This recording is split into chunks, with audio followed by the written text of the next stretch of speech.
मैं फिर उसी पे आ रहा हूं, मेरी बात सुनिए पंकज जी, एक बात बताइए, विधानसभा का पटल हो, लोकसभा का पटल हो, राज्यसभा का पटल हो, पेपर कटिंग्स को कोई एक्सेप्ट नहीं करता, ये आप स्वीकार करते हैं?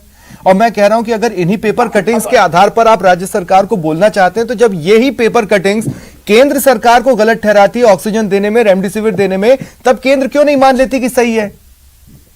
इसलिए मैं आपसे सीधे पूछ रहा हूं ना, आप सरकारी डेटा लेकर आइए पब्लिक प्लेटफॉर्म पर। स्वप्निल भाई मैं बताता हूं, हाँ। स्वप्निल भाई मैं बताता हूं, आप मुझे बताइए, मैंने 2013 के अंदर जब ये सरकार थी तब एक एफआईआर लॉन्च कराई थी 108 में, मैंने स्वयं ने, मुझे डीफेम के ऑर्डर्स मिले, मुझे मिले पर्सनली, कितने चले और 8 सालों में क्या हुआ? मुझे बताइए क्या हुआ? यदि आप इतने ही थे तो मैं तो कोई बड़ा भारी आदमी नहीं हूं, और मैं जो आप मुझसे जो प्रश्न कहा कि इनके आधार पर, भाई मैं आज आपके सामने आ रहा हूं, मैं इन्हीं न्यूज के हिसाब से आ रहा हूं, मेरे पास तो कोई सेंटर डाटा तो है नहीं कि मेरे पास सेंटर ने डाटा भेजा हो। बीजेपी सरकार बीजेपी के लोगों के साथ भी ऑफिशियल आंकड़े शेयर नहीं कर रही।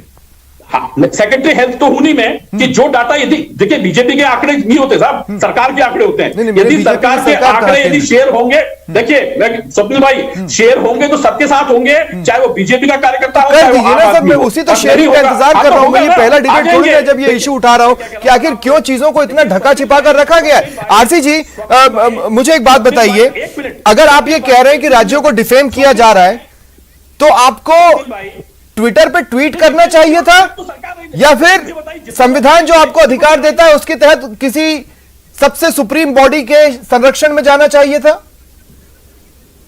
स्वप्निल, मैं दोनों ही बातों का जवाब दूंगा। मुझे, मैं उम्मीद करता हूं 2 मिनट का बोलने का समय दीजिएगा मुझे, बिना इंटरप्ट किए 2 मिनट चाहता हूं मैं आपसे। बोलिए। मैं कह रहा हूं कि सबसे पहले दर्शकों को यह बताइए कि 2 पोर्टल हैं, एक पोर्टल होता है कोविन पोर्टल और दूसरा है ईविन पोर्टल। कोविन पोर्टल पे जिनको डोजेज लगती है, जो लाभार्थी होते हैं, उनका डाटा उस पर होता है कि किस राज्य में कितने लोगों को किस एज सेगमेंट में कितने डोजेज लगे।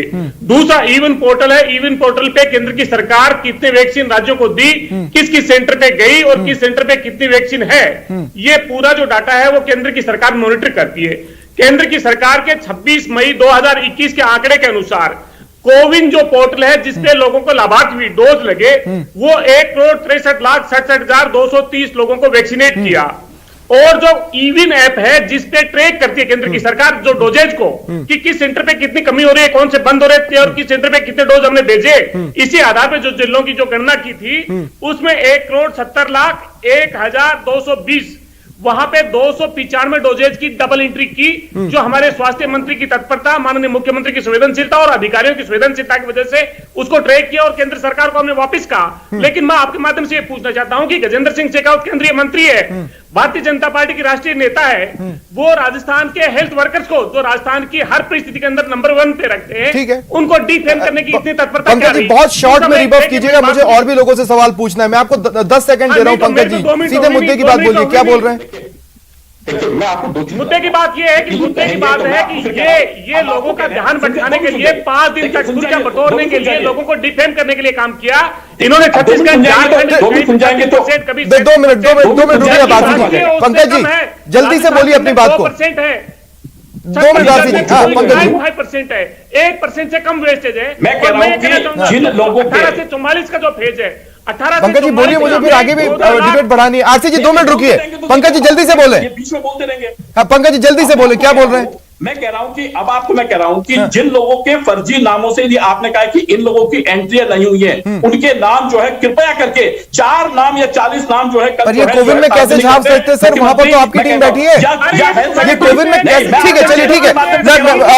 डॉक्टर लक्ष्मण ओला, इस तरह की सियासत मेडिकल टीम पर किस तरह का असर डालेगी जो वैक्सीनेशन में लगे? 7 दिन के अंदर में 2 मिनट रुकिए। डॉक्टर लक्ष्मण ओला, इस तरह की पॉलिटिक्स मेडिकल फ्रेटर्निटी पर या वो जो टीम वैक्सीनेशन में लगी है उस पर किस तरह का अंतर डालेगी, किस तरह का असर डालेगी? जिस तरह से राष्ट्रीय जो इस शताब्दी की महात्रासदी में हमारा कोरोना वॉरियर्स 1 वर्ष से बिना जान की परवाह किए, बिना कोई भेदभाव के दिन रात काम कर रहा है, उन कार्यकर्ताओं के प्रति इस तरह की सोच रखना कि इन्होंने वेस्टेज कर दिया या इन्होंने गलत आंकड़े फीड कर दिए। स्वप्निल जी, मैं इससे बड़ा दुखी हूं। और मेरा कार्यकर्ता है, उसको ये डिमोरलाइज करने की कोशिश कर रहे हैं। ठीक है। मेरा कार्यकर्ता बिना किसी भेदभाव के दिन रात कार्य कर रहा है।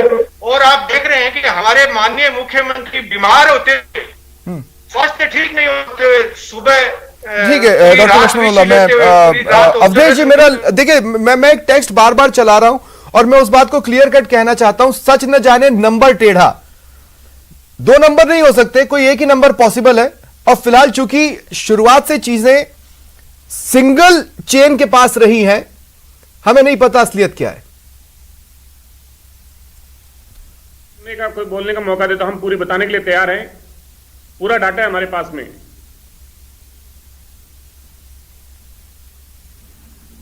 नहीं, अवधेश जी से मेरा संपर्क कट गया है।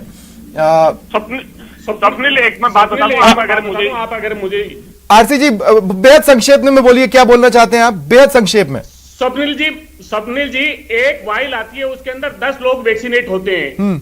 केंद्र की सरकार ने कहा जो रजिस्टर्ड करके आए उसी को वैक्सीन लगेगी। ठीक है। एक वाइल में अगर 3 लोगों को लगी तो 7 डोज हमारी वेस्टेज हो जाते हैं। ठीक है। ये इनका सिस्टम ही नहीं डेवलप कर पाएगा, किस हिसाब से चीजें होनी चाहिए। हमारे जो डॉक्टर साहब जैसे हैं, इन्होंने बार-बार सरकार से रिकमेंड की, स्वास्थ्य सचिव ने की, ठीक है आरसी जी, समय की बाध्यता है, मुझे कहा जा रहा है कि समय पूरी तरह खत्म हो चुका है, बल्कि मैं एक्सीड कर चुका हूं। बहुत बहुत शुक्रिया करता हूं मैं आप सभी का मेरे साथ जुड़ने के लिए, चर्चा में शामिल होने के लिए। फिलहाल इतना ही, ये था आज का प्राइम डिबेट। नमस्कार।